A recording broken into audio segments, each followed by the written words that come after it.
još.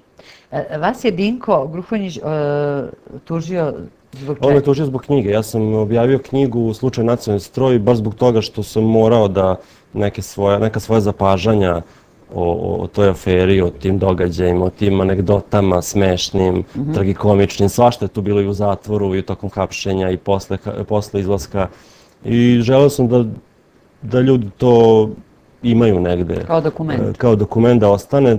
Na brzinu smo onako skupili pare, ja i moji prijatelji. Pa zato što je on tu označen kao jedan od inicijatora medijske kampanje tadašnje. On je bio jedini novinar na tribini, on je šef Beta za Vojvodinu, čovek koji može da plasira informaciju, pa je posle komentariše sam preko drugih. Znači čovjek u 3 lica. Recimo, bilo je slučaj, on recimo nekim internet sajtovima njega spominje u negativnom kontekstu, pa onda znate kako to na ovim forumima neki anonimni ljudi kažu ma tog treba ovo, tog treba ono, to se uvek dešava.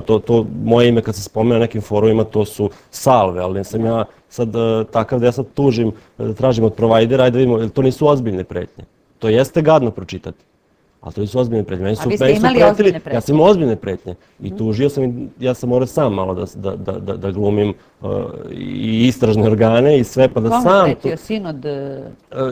On je jedan od identifikovanih i postoje i telefoni, postoje i svedoci i onda sam morao da podnesem krivičnu prijavu. Opet ne zbog sebe, meni ništa ne znači da on bude kažnjen nekom uslovnom kaznom, nego jednostavno da se stavi tačka i da se kaže to se ne sme raditi. Nije lepo pretiti ljudima. A te ozbiljne pretnje... A vezano, samo se vratim za Gruhonjića, onda on recimo uzme, on je u stvari mene tužio zbog toga što se njega označio kao manipulator.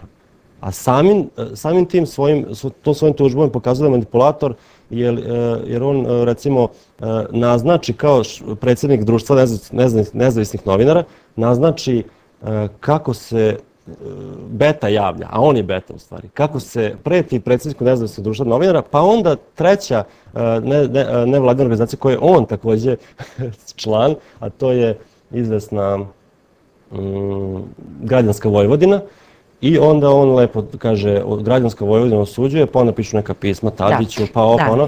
To je manipulacija. I on me je tužio zbog toga i zbog mnogih drugih stvari, zbog nekih stvari koje sam napisao sam čuo o njemu, ali nisam decidirno tvrdio da se zvao Sabahuddin, pošto je iz Bosne, otac mu je musliman, to nisam ja tvrdio, to su tvrdili njegove kolege novinari.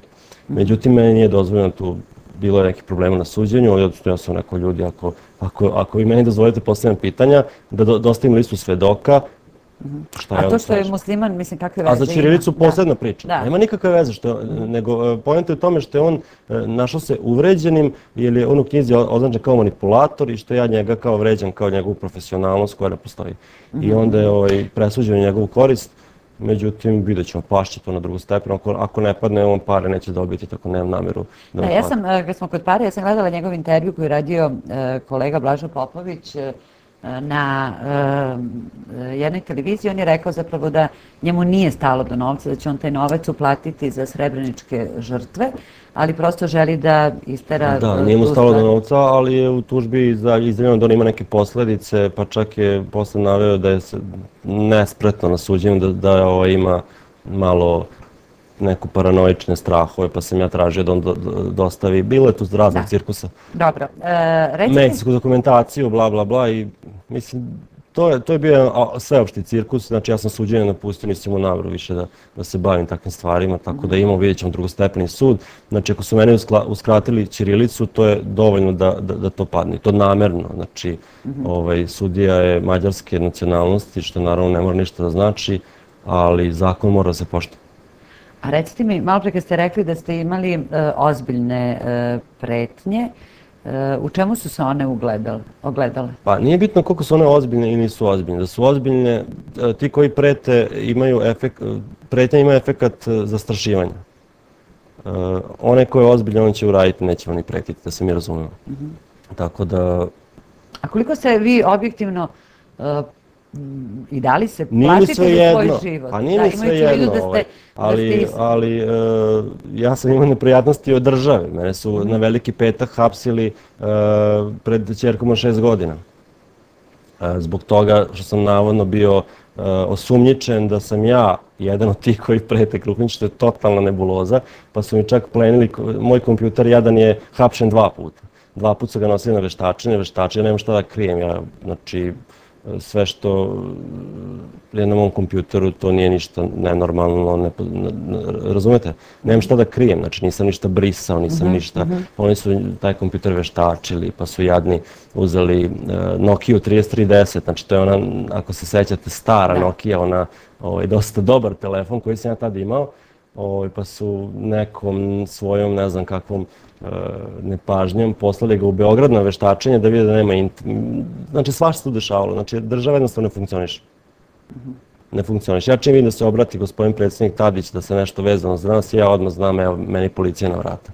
Sva sreća sad bio u Češkoj, pa nije ovo. Ali je i njemu upućen zahtev i premijeru od Svetske jevrejske zajednice, kad je u pitanju, dakle, taj srpski marš koji je trebao 7. oktobra da se desi u vašoj organizaciji. Da, ja sam to prijavio kao fizičko lice, to moram da napomenem, znači nije u pitanju nikakva organizacija, znači to su moji prijatelji i ja kao fizičko lice sam sazivač skupa, koji sam prijavio skup. Zato što mi nemamo registranu stranku, to ćemo naravno morati da uradimo u skorijoj budućnosti, da. Ali ja kao i po zakonu i po ustavu imam pravo da kao fizičko lice zakazujem skupova koliko mi je volja, ako je u skladu sa zakonom. Jel radite, to vas pitam, jel se vrši neki vid diskriminacije prema vama u Novom Sadu? Pa, teško da mogu se zaposlim u nekoj firmi koja ima odnos sa javnošću, to je malo teže, ne radim, imam neke privatne, tako, s vremena na vreme, od knjige, naravno, to svi znaju koji, ja sam izdao 3000 primjeraka, od toga ne znam, od toga nema toliko novca. I, mislim, neću umreti od gladi. A što se tiče Novog Sada i Novosađana, ponosan sam na Novosađana, na veliku većinu. Na ulici, kad četam sam, sa ćerkom, s prijateljima, s bilo kim, nisam doživio nikad jednu neprijatnost. Osim možda nekog poprekog pogleda, ali Bože moj, niko mi nije dobacio, niko nije rekao, a ti si onaj što ovo ili ono radi ili govori, ne, nikad. I to je jako, to je fascinantno da posle tolike kampanje imam toliko podršku sugrađana, to me i podstaklo da se kandidujem na lokalnim izborima. Da, predstojeći lokalni izbori. Pa ako već ne mogu da vidjet ćemo šta će toga biti, ali ja se moram boriti, znači, ja kad se borim za sebe, u suštini borim se sa drugim. Ja sve te tužbe koje sam podneo, nisam podneo samo zbog sebe, podneo sam da bi malo se napravilo nekog reda, da, razumete?